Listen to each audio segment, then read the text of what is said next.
To వార్త 9 ముందుగా headlines చూద్దాం. పాప్కార్న్ సాగుతో రైతులకు అధిక ఆదాయం వస్తుందన్న సీఎం. వ్యవసాయానికి విలువ జోడిస్తే అధిక ఆదాయం వస్తుందన్న చంద్రబాబు. పంటల ఎంపికలో మార్కెట్ డిమాండ్ చూడాలన్న చంద్రబాబు. ఫుడ్ ప్రాసెసింగ్ రైతులకు మరిన్ని అవకాశాలు ఇస్తాయని వ్యాఖ్య. స్మార్ట్ మీటర్లతో పేదల సబ్సిడీ ఎత్తేయాలని కుట్రన్న కవిత. పేదలకా పెద్దలకా రేవంత్ సర్కార్ అంటూ కవిత ఫైర్. స్మార్ట్ మీటర్ల నిర్ణయాన్ని ప్రభుత్వం వెనుక తీసుకోవాలన్న కవిత. కార్పొరేట్ల కోసం పేదలపై విద్యుత్ భారం మోపుతున్నారన్న కవిత. 30 లక్షల అప్పుతో అమెరికా వెళ్లా కష్టపడి ఎదిగానన్న పెమ్మసాని. ఆర్థిక ఇబ్బందులు ఎదురైనా లక్ష్యాన్ని వదలొద్దన్న పెమ్మసాని. షార్ట్ కట్ కాదు, కష్టమే విజయానికి మార్గమన్న పెమ్మసాని. చదువుతో పాటు వ్యక్తిత్వ వికాసానికి ప్రాధాన్యత ఇవ్వాలని వ్యాఖ్య. ఫీజు బకాయిల విడుదలకు బీజేపీ నిరాహార దీక్ష చేపట్టిందన్న రామచంద్రరావు. విద్యార్థులపై ఆర్థిక భారం మోపొద్దన్న రామచంద్రరావు. ఫీజు రీయింబర్స్మెంట్ బకాయిలు వెంటనే విడుదల చేయాలని వ్యాఖ్య. ఫీజు బకాయిలపై బీజేపీ పోరాటం కొనసాగుతుందని వెల్లడి.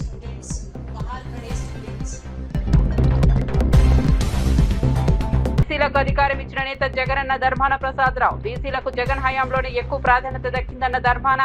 బీసీలను చంద్రబాబు ఓటు బ్యాంకుగా చూస్తున్నారన్న ధర్మాన. బీసీలకు అధికారంలో భాగస్వామ్యం కల్పించాలన్న ధర్మాన ప్రసాదరావు.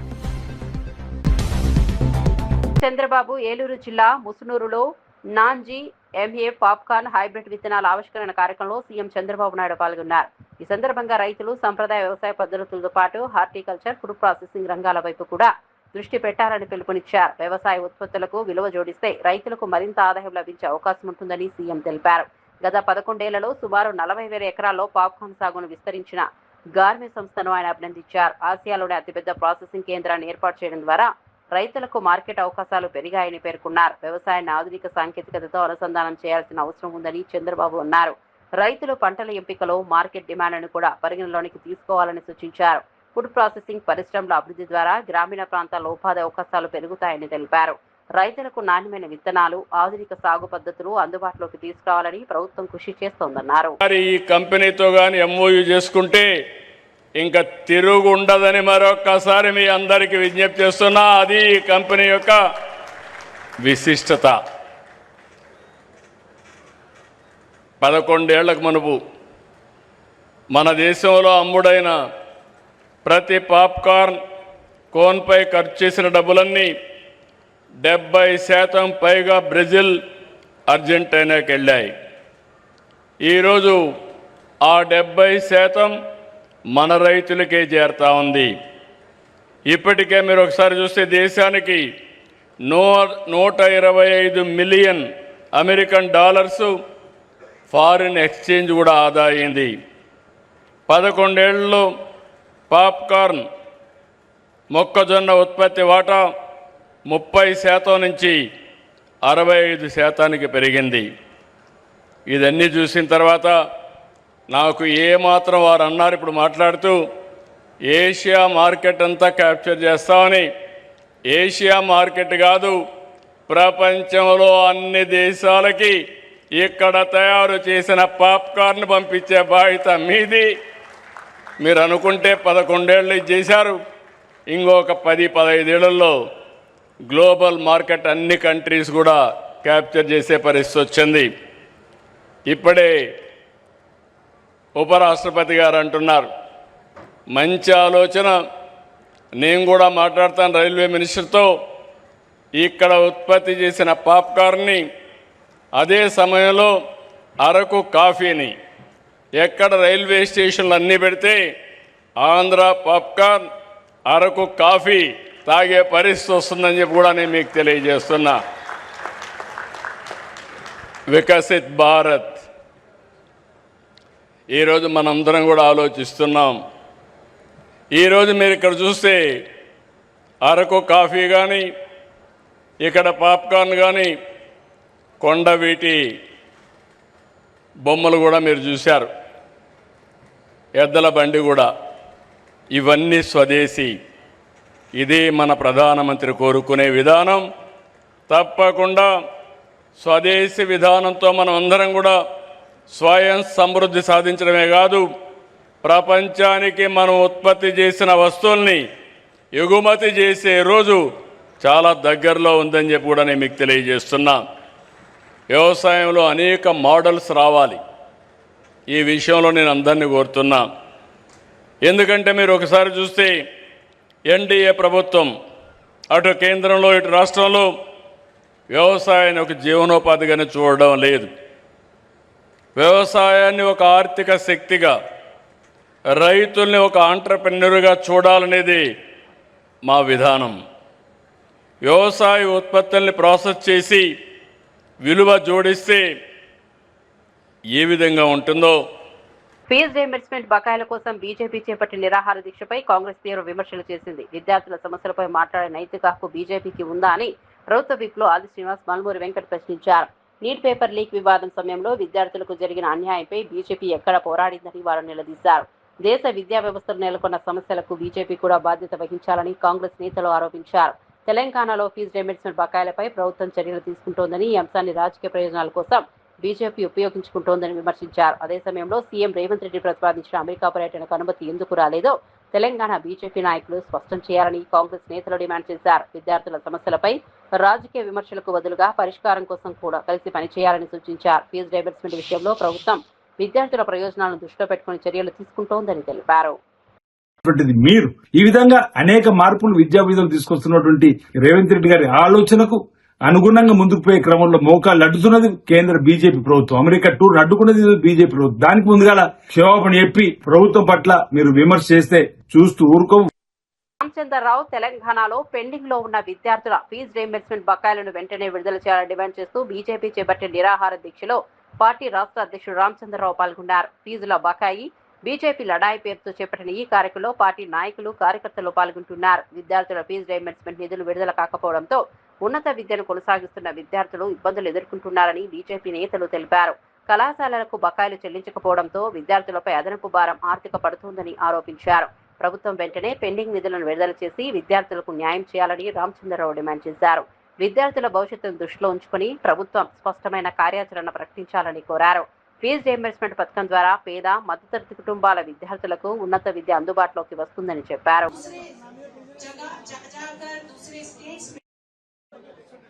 युवाओं की बात करते हैं, वो उनको फुर्सत नहीं है कि तेलंगाना में आकर तेलंगाना के युवाओं के साथ खड़े हो, जिनको अपनी पढ़ाई लिखाई आगे जारी करने में इतना मुश्किल हो रहा है।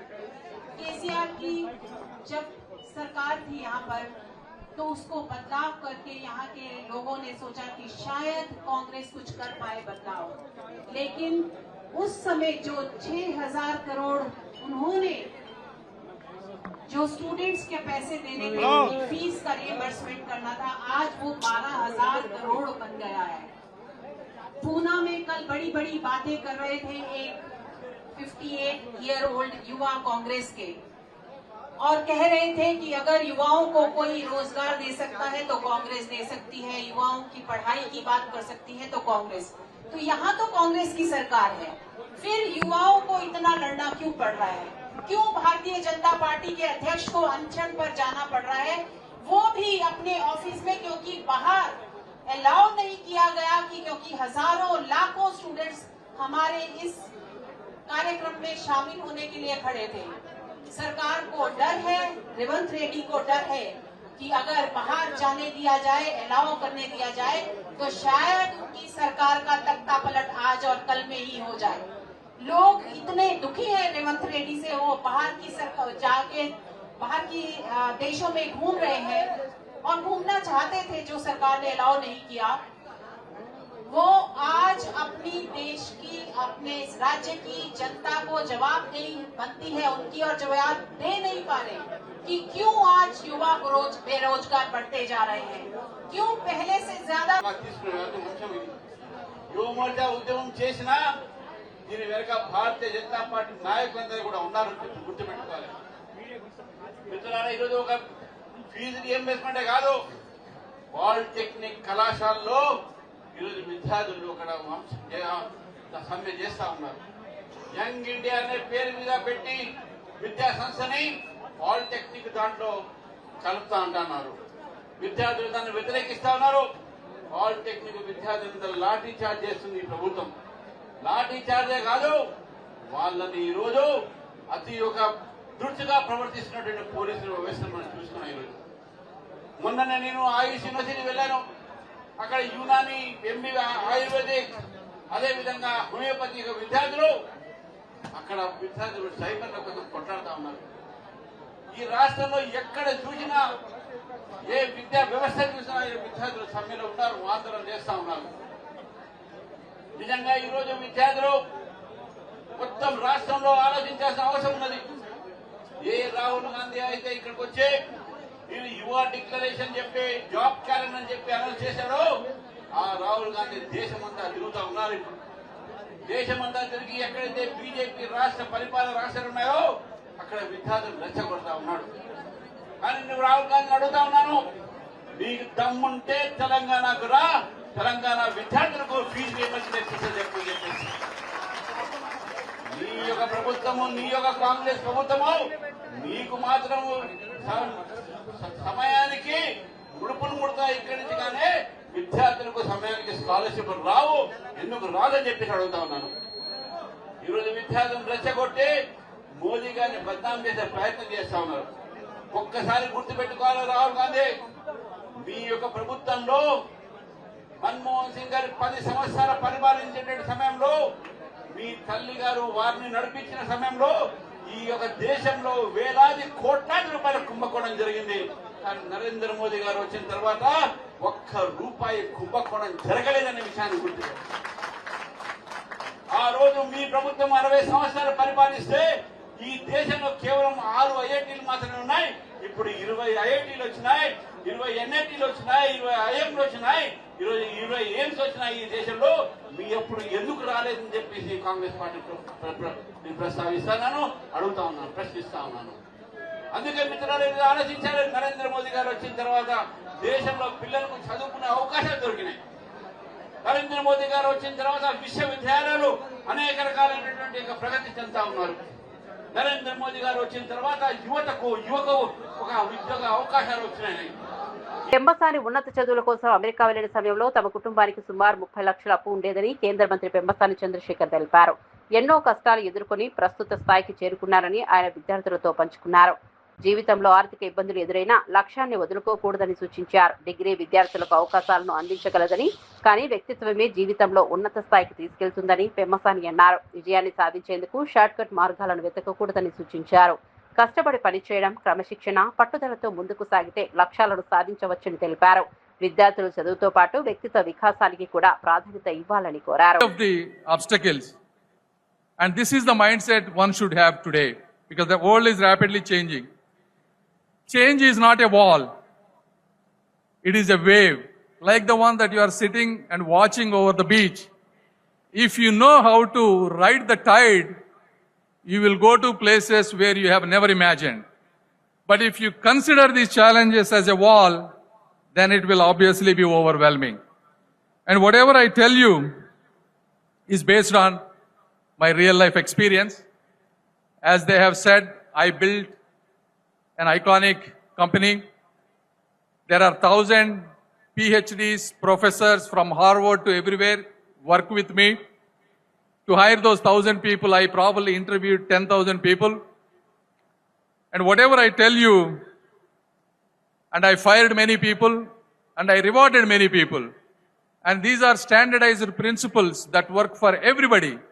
టీజీ జీవన్ రెడ్డి కాళేశ్వరం ప్రాజెక్టుపై రాజకీయ కక్షతో కాంగ్రెస్ ప్రభుత్వం వ్యవహరిస్తోందని BRS general secretary TG Jeevan Reddy ఆరోపించారు.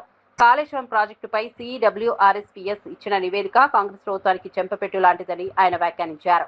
నివేదిక వెలువడి 5 రోజులు గడిచినా మంత్రి ఉత్తమ్ కుమార్ రెడ్డి ఎందుకు స్పందించడం లేదని ప్రశ్నించారు.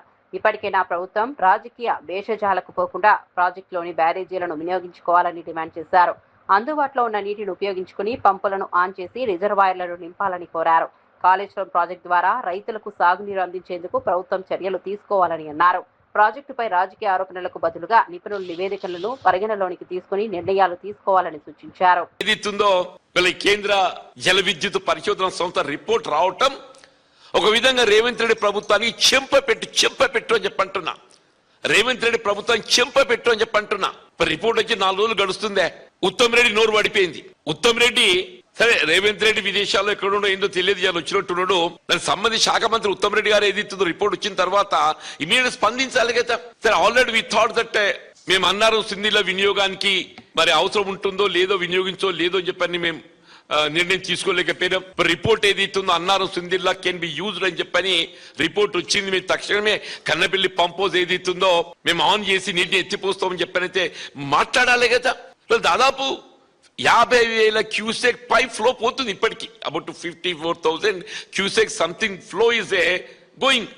అంటే 54,000 క్యూసెక్ అంటే దాదాపు 5 టీఎంసీ నీరు వల్ల కిందికి దిగకపోతుంది. మనం రోజు 2 టీఎంసీ నీటిని ఎత్తిపోసుకునేటువంటి సామర్థ్యం మనం కలిగి ఉన్నాం. నిజంగా కేటీఆర్ గారు ఎప్పుడైతే సూచన చేసిండ్రో ఆనాడే గట్ట కన్నపల్లి పంపోజ్ ఆన్ చేసి నీటిని పైకి ఎత్తిపోస్తే ఇప్పటి దాదాపు 100 టీఎంసీని మనం ఎగువ జలాశయాలన్నీ కూడా నింపుకునే అవకాశం ఉంటుండే. ఎగువ జలాశయాలన్నీ కూడా ఏమంటారు? ఇప్పటికైనా రేవంత్ రెడ్డి నువ్వు భేషజాలకు ఓకయా, నీ కుట్రలు కుతంతా జాలి. ఇప్పటికి ప్రజలంతా గమనిస్తున్నారు, రైతాంగం అంతా గమనిస్తున్నారు కాళేశ్వరం ప్రాజెక్టు యొక్క గొప్పతనం, దాని విలువ అనేది ఇస్తుందో. వీళ్ళు కేవలం తెలంగాణ రాష్ట్రానికి పరిమితం కాదు, జాతీయ అంతర్జాతీయ స్థాయిలో దాన్ని ఏదైతుందో దాన్ని గుర్తిస్తున్నారు. నీ అంతర్గత సమస్యలతో ఏదైతుందో రాష్ట్రాన్ని నువ్వు ఏం చేయదలుచుకున్నావు? నువ్వు రాష్ట్రం పాలన అనేది ఏదైతుందో ప్రధానం. ఒక ముఖ్యమంత్రికి ప్రభుత్వానికి ఏదైతుందో పాలన ప్రధానం, పార్టీ వ్యవహారాలు ఏదైతుందో సెకండ్. కన్నపల్లి మంత్రి ధర్మాన ప్రసాదరావు బీసీల పట్ల పూర్తి అవగాహనతో వారికి రాజకీయ సామాజిక అవకాశాలు కల్పించిన నాయకుడు వైఎస్ జగన్మోహన్ రెడ్డి అని మాజీ మంత్రి ధర్మాన ప్రసాదరావు అన్నారు. బీసీలను అన్ని రంగాల్లో అభివృద్ధి చేయాలనే ఆలోచనతో జగన్ పనిచేశారని తెలిపారు. తన మంత్రివర్గంలో బీసీలకు తగిన ప్రాధాన్యత కల్పించడంతో పాటు వారికి అనేక అవకాశాలు కల్పించాలని పేర్కొన్నారు. గతంలో ఉన్న ప్రభుత్వాలతో పోలిస్తే జగన్ మంత్రివర్గంలో బీసీలకు ఎక్కువ ప్రాధాన్యత లభించిందని ధర్మాన అన్నారు. బీసీల సంక్షేమం పేరుతో చంద్రబాబు రాజకీయ ప్రయోజనాల కోసం ఆ వర్గాన్ని ఉపయోగించుకుంటున్నారని ఆరోపించారు. బీసీలకు వాస్తవంగా కల్పించిన ప్రయోజనాలు మాత్రం చాలా తక్కువగా ఉన్నాయని విమర్శించారు. సామాజిక న్యాయం అంటే కేవలం మాటల్లో చెప్పడం కాకుండా అధికారంలో భాగస్వామ్యం కల్పించడమేనని అన్నారు. సమావేశం ఏర్పాటు చేయడం జరిగింది. అది ఉన్నతమైన బ్యాక్వర్డ్ క్లాస్ సమావేశం. ఇది మన రాష్ట్ర పరిస్థితులు చూస్తే 76, 77 వరకు మనకు బ్యాక్వర్డ్ క్లాసెస్ రిజర్వేషన్స్ అనేవి లేవు. దేశంలో కాన్స్టిట్యూషనల్ అమెండ్మెంట్ చేసి 52 తర్వాత ఒక కమిషన్ ఏర్పాటు చేసి 55లో ఫస్ట్ కమిషన్ రిపోర్ట్ దేశవ్యాప్తంగా వచ్చినా ఆ చట్టంలో రాష్ట్రాలు బీసీ కమిషన్స్ ఏర్పాటు చేసుకోమని వర్గాలను గుర్తించమని ఆ సవరణ మనకి అధికారం ఇచ్చిన ఆంధ్రప్రదేశ్లో 53 నుంచి 76 వరకు ఎన్నో ఒడిదుడుకులలోనే ఆఖరికి 76, 77 వరకు అసలు రిజర్వేషన్సే బ్యాక్వర్డ్ క్లాస్కి అమలు కాలే. అంటే దేశంలో ఇతర రాష్ట్రాల్లో బ్యాక్వర్డ్ క్లాసెస్ పొందినటువంటి ప్రయోజనాలు కూడా ఈ రాష్ట్రంలో బ్యాక్వర్డ్ క్లాసెస్ పొందలే. అప్పుడే ఇంకో 10 సంవత్సరాల ముందు వచ్చి ఉంటే మరొక తరంలో చాలామంది ఇంకా స్థిరపడి ఉండేవాళ్ళు. సరే, అది అయిపోయింది. ఆ తర్వాత వచ్చినటువంటి ప్రభుత్వాలు మీరు చూస్తే రాజీవ్ తన కుమారుడని మేఘనను కూడా కూతురు కంటే ఎక్కువగా చూసుకున్నామని కుటుంబ సభ్యుడు తెలిపారు. తన బాధ్యతగా రాజీవ్కు ఘనంగా వివాహం చేశామని చెప్పారు. పెళ్లి అనంతరం రాజీవ్ మేఘన మధ్య భేదాభిప్రాయాలు ఏర్పడ్డాయని, వారిద్దరూ కలిసి ఉండాలని కుటుంబ సభ్యులంతా కోరుకున్నామని వివరించారు. ఇద్దరి మధ్య సఖ్యత కోసం పలుమార్లు ప్రయత్నాలు చేసినప్పటికీ మనస్పర్ధలు పెరిగాయని తెలిపారు. చివరకు రాజీవ్ విడాకుల కోసం కోర్టును ఆశ్రయించాల్సి వచ్చిందని చెప్పారు. మరోవైపు మేఘన ఇచ్చిన ఫిర్యాదులో మత మార్పిడికి సంబంధించిన అంశాలను ప్రస్తావించడం కుటుంబానికి తీవ్ర మానసిక వేదన కలిగించిందని అన్నారు. తాము తిరుమల వెంకన్న స్వామిని, శ్రీశైలం మల్లలను, విజయవాడ కనకదుర్గమును దర్శించుకునే కుటుంబమని వివరించారు. తమపై నీచంగా రాతలు రాసి మానసిక క్షోభకు గురి చేసినారని ఆవేదన వ్యక్తం చేశారు. కుటుంబ వివాదాన్ని మతపరమైన అంశంగా తీర్చిదిద్దడం, చిత్రీకరించడం సరికాదని అన్నారు. మేము మా కుటుంబం చక్కగా గౌరవించడం, చక్కగా సొంత కూతురులాగా నేను కానీ నా భార్య చూసుకున్నాం. ఈ పరిస్థితుల్లో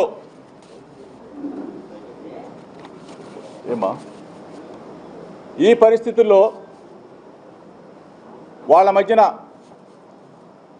విభేదాలకి ఆ తర్వాత రాజీవ్ డైవర్షన్ పిటిషన్ ఇవ్వటం, ఆ తర్వాత మా మీద కంప్లైంట్ ఇవ్వటం కూడా జరిగింది. అంటే యావత్ కుటుంబం మొత్తం కూడా 11 మంది మీద ఎఫ్ఐఆర్ నమోదు చేయడం కూడా జరిగింది. దీనికి సంబంధించి పచ్చని కుటుంబం, మంచి కుటుంబం, ఒక పొరపచ్చం. ఈ క్రమంలో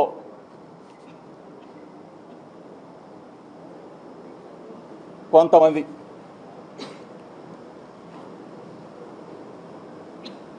ఆ కంప్లైంట్ దరిమేలా ఈరోజు 4 రోజులు అవుతా ఉంది.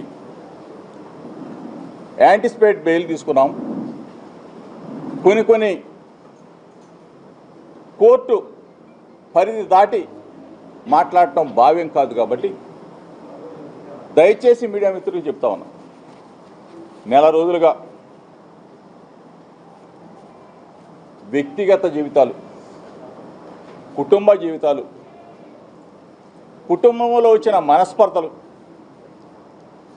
ఇద్దరి జీవితాలు అంటే రాజీవ్ మేఘనా సంబంధించిన విషయాలని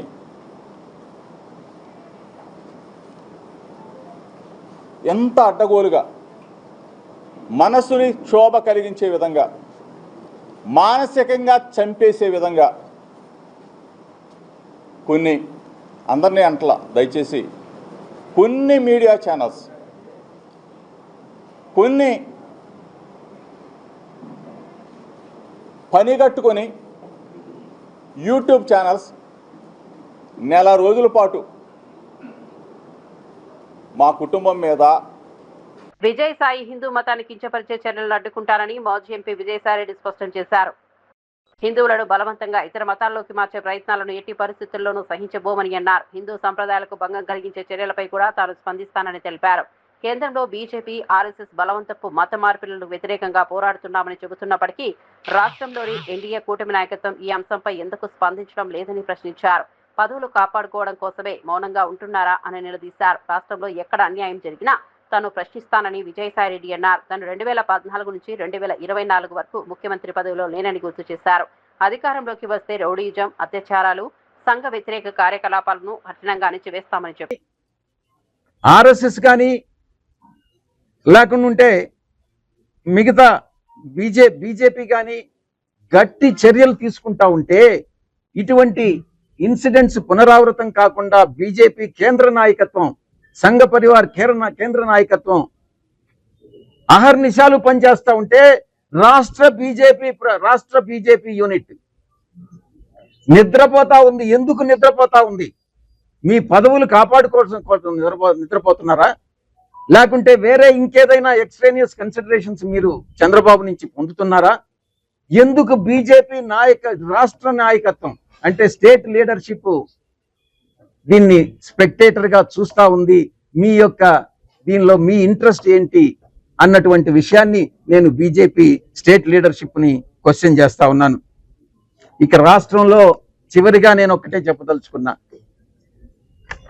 ఎవరికి ఏ అన్యాయం జరిగినా కూడా, ఎక్కడ ఏ అన్యాయం, ఇటువంటి అన్యాయాలు ఎక్కడ ఏం జరిగినా కూడా విజయసాయిరెడ్డి అనేటటువంటి వ్యక్తి ముందుంటాడు, ఈ అన్యాయాలని ఖండిస్తాడు, వీటి మీద ఉద్యమిస్తాము అన్నటువంటి విషయాన్ని ఈ సందర్భంగా నేను తెలియజేసుకుంటా ఉన్నా. మీరు ఒక ప్రశ్న అడగొచ్చు, గతంలో 2014 నుంచి 2024 వరకు మీరేం చేశారు అని నన్ను అడగొచ్చు. నేను కాదు ముఖ్యమంత్రి, నేను అధికారంలో లేను. వినోద్ జీవో 97తో పాలిటెక్నిక్ విద్యా వ్యవస్థను ప్రభుత్వం గందరగోళంలోకి నెట్టిందని మాజీ ఎంపీ వినోద్ కుమార్ ఆరోపించారు. 10 రోజులుగా విద్యార్థులు ఆందోళనలు చేస్తున్నా కాంగ్రెస్ ప్రభుత్వం పట్టించుకోవడం లేదని విమర్శించారు. పాలిటెక్నిక్ కళాశాలను స్కిల్ యూనివర్సిటీ పరిధిలోకి తీసుకురావడాన్ని విద్యార్థులు తీవ్రంగా వ్యతిరేకిస్తున్నారని తెలిపారు. విద్యార్థుల న్యాయమైన పోరాటానికి బీఆర్ఎస్ పూర్తి మద్దతు ఇస్తుందని స్పష్టం చేశారు. స్కిల్ యూనివర్సిటీకి సంబంధించిన చట్టంలో అది ప్రధానంగా డిగ్రీలు అందించడానికి మాత్రమే పరిమితమైందని పేర్కొన్నారు. ప్రస్తుతం స్కిల్ యూనివర్సిటీకి ఏఐసిటిఈ గుర్తింపు కూడా లేదని ఆరోపించారు. అలాంటి పరిస్థితుల్లో పాలిటెక్నిక్ విద్యార్థుల భవిష్యత్తుపై ప్రభుత్వం తీసుకుంటున్న నిర్ణయాలు ఆందోళన కలిగిస్తున్నాయని అన్నారు. విద్యార్థులు పాలిటెక్నిక్ పూర్తి చేసిన తర్వాత ఉన్నత విద్యకు వెళ్లేందుకు ఉన్న మార్గాలను ప్రభుత్వం కాపాడాలని డిమాండ్ చేశారు. ఆ డిపార్ట్మెంట్ ని నామకరణం చేశారు, అంటే రీనేమ్ చేశారు. ఉన్న పేరుని మార్చేసి ఈ పేరు పెట్టారు. పెట్టి దీన్ని మరి డిపార్ట్మెంట్ ఆఫ్ లేబరు ఎడ్యుకేషన్ కాకుండా యంగ్ ఇండియా స్కిల్స్ యూనివర్సిటీ ఏదైతే YSU మన ముఖ్యమంత్రి రేవంత్ రెడ్డి గారి మదిలో ఉన్నటువంటి ఆలోచన ఒక స్కిల్ యూనివర్సిటీ పెట్టాలని. మంచిదే, పెట్టడంలో తప్పేం లేదు. అది దాదాపు 2 సంవత్సరాల పెట్టి కూడా దానికి ఇవి అఫిలియేట్ చేశాడు. Number 2nd point. 3rd point ఏం చేశాడు? All industrial training institutes ITIs ఉన్నాయి, అడ్వాన్స్ టెక్నాలజీ సెంటర్స్ ATCs, వీటన్నిటిని కూడా ఈ స్కిల్ యూనివర్సిటీకి అఫిలియేట్ చేశాడు. తర్వాత 4th point, all polytechnic colleges shall be brought under Young India skills University framework and ecosystem అన్నాడు. ఈ 4th పాయింట్ కి మాత్రమే ఈ విద్యార్థులందరూ కూడా ఆబ్జెక్ట్ చేస్తున్నారు. ఈ 3 నువ్వు ఐటీఎస్ ని, అడ్వాన్స్ స్కిల్ సెంటర్స్ ని స్కిల్ యూనివర్సిటీకి పరిధిలో తెచ్చుకున్నా మాకేం అభ్యంతరం లేదు. కానీ మా పాలిటెక్నిక్ కాలేజెస్ ని మీరు ఈ స్కిల్ యూనివర్సిటీకి అఫిలియేషన్ చేయడం కరెక్ట్ కాదు అనేది వాళ్ళ అభిప్రాయం. గత 10 రోజుల నుంచి పెద్ద ఎత్తున నిరసనలు తెలియజేస్తున్నారు. అయితే ఒక బాధ్యతాయుతమైనటువంటి ఒక రాజకీయ పార్టీ తరఫున, మా పార్టీ బీఆర్ఎస్ తరఫున మేము కొంచెం దీన్ని క్షుణ్ణంగా లోతుగా మేము ఆలోచన చేయడం జరిగింది.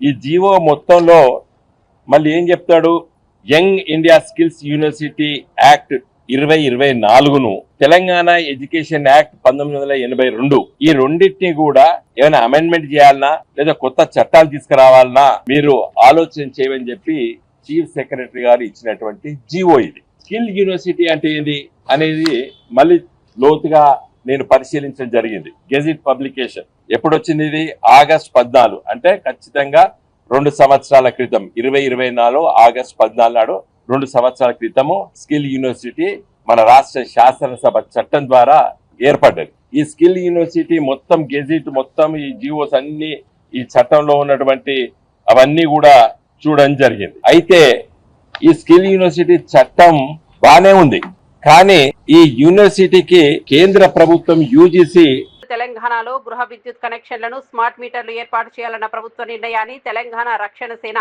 చీఫ్ కవిత తీవ్రంగా వ్యతిరేకించారు. రేవంత్ రెడ్డి ప్రభుత్వం పేదల పక్షాన కాకుండా పెద్దల పక్షాన వ్యవహరిస్తోందని ఆరోపించారు. కార్పొరేట్ సంస్థలతో కుమ్మక్కై స్మార్ట్ మీటర్ల పేరుతో పేదలకు అందుతున్న విద్యుత్ సబ్సిడీలను ఎత్తివేసే కుట్ర జరుగుతోందని విమర్శించారు. కేంద్ర ప్రభుత్వం తీసుకొస్తున్న విధానాలను రాష్ట్ర ప్రభుత్వం ప్రశ్నించకుండా సమర్థిస్తోందని కవిత ఆరోపించారు. అదాని వంటి కార్పొరేట్ సంస్థలకు ప్రయోజనం చేకూర్చేలా నిర్ణయాలు తీసుకుంటున్నారని ఆమె విమర్శించారు. గృహ విద్యుత్ వినియోగదారులపై స్మార్ట్ మీటర్ల భారం మోపడం వల్ల భవిష్యత్తులో పేద మధ్యతరగతి కుటుంబాలపై అదనపు ఆర్థిక భారం పడే అవకాశం ఉందని పేర్కొన్నారు. విద్యుత్ రంగంలో సంస్కరణల పేరుతో ప్రజలకు అందుతున్న సబ్సిడీలను తొలగించే ప్రయత్నాలను అడ్డుకోవాలని ఆమె డిమాండ్ చేశారు. ఆటోమేటిక్ గా రీడింగ్ వస్తుంది, స్మార్ట్ మీటరే ఇప్పుడు కూడా ఉన్నది. కానీ ఇప్పుడు వీళ్ళు ప్రపోజ్ చేసేటటువంటి కొత్త మీటర్ ఏంటంటే, ఏదైతే రైతులు ఢిల్లీ సింగ్ బార్డర్ దగ్గర ఉద్యమం చేస్తే నల్ల చట్టాలు తొలగించిండ్రో, ఆ నల్ల చట్టాల్లో భాగంగా అదానీ వాళ్ళ కంపెనీకి సంబంధించి మీటర్లు ఏవైతే వ్యవసాయానికి పెట్టాలనుకున్నారో, ఇప్పుడు కొత్తగా కేంద్ర ప్రభుత్వం ఒక కొత్త పథకం తీసుకొచ్చింది. దాన్ని రాష్ట్ర ప్రభుత్వం సంతకం పెట్టి ఒప్పుకొని ఇవాళ కొత్త స్మార్ట్ మీటర్లు పెట్టాలనుకుంటుంది. మరి కొత్త స్మార్ట్ మీటర్లు పెడితే నష్టమేంది అంటే, ఇవి మన సెల్ ఫోన్ ఎట్లయితే మనం మొదలే ఒక 1000 రూపాయలు, 500, 100 రూపాయలు పెట్టి ప్రీపెయిడ్ ఎట్లా చేసుకుంటామో అట్లా ప్రీపెయిడ్ స్మార్ట్ మీటర్లు పెట్టాలనుకుంటున్నారు. సరే, మొన్న మనందరం కూడా ఈఆర్సీలో గొడవ చేస్తే వ్యవసాయానికి పెట్టమని చెప్పిండ్రు. కానీ ఇప్పుడు మళ్ళీ మొత్తం పబ్లిక్కి పెట్టాలి, ప్రతి ఇంటికి కూడా స్మార్ట్ మీటర్ పెట్టాలి అనే ఒక ప్లాన్ చేస్తూ ఉన్నారు. దీనివల్ల నష్టమేంది? ఆల్రెడీ ఉత్తరప్రదేశ్లో ఈ ఎక్స్పెరిమెంట్ అయితే మొత్తం ప్రతి ఇంట్లోంచి మీటర్లు పీక్కొచ్చి ఎలక్ట్రిసిటీ ఆఫీసులలో మీటర్లు వేసి వెళ్ళిపోతున్నటువంటి పరిస్థితి ఉన్నది. మన దగ్గర కూడా క్రితం ప్రభుత్వంలో తెలంగాణలో గవర్నమెంట్ ఆఫీసుల్లో ఈ ప్రీపెయిడ్ స్మార్ట్ మీటర్ పెడితే సడన్గా అర్ధరాత్రి లేకపోతే ఏ టెలికాన్ఫరెన్స్ అవుతున్నప్పుడు కరెంట్ పోతుంది.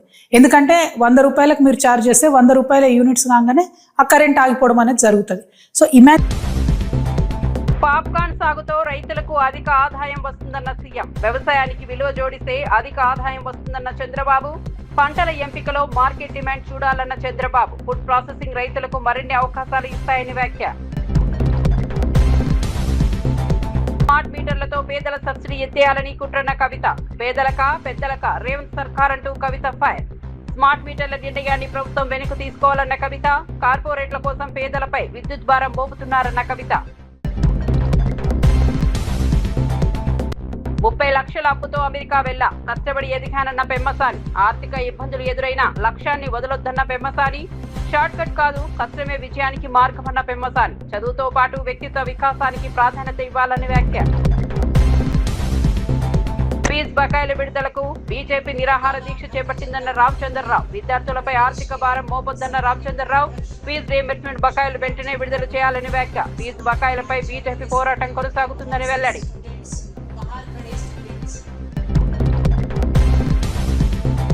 బీసీలకు అధికారం ఇచ్చిన నేత జగన్ అన్న ధర్మాన ప్రసాద్ రావు. బీసీలకు జగన్ హయాంలోనే ఎక్కువ ప్రాధాన్యత దక్కిందన్న ధర్మాన. బీసీలను చంద్రబాబు ఓటు బ్యాంకుగా చూస్తున్నారన్న ధర్మాన. బీసీలకు అధికారంలో భాగస్వామ్యం కల్పించాలన్న ధర్మాన ప్రసాద్ రావు.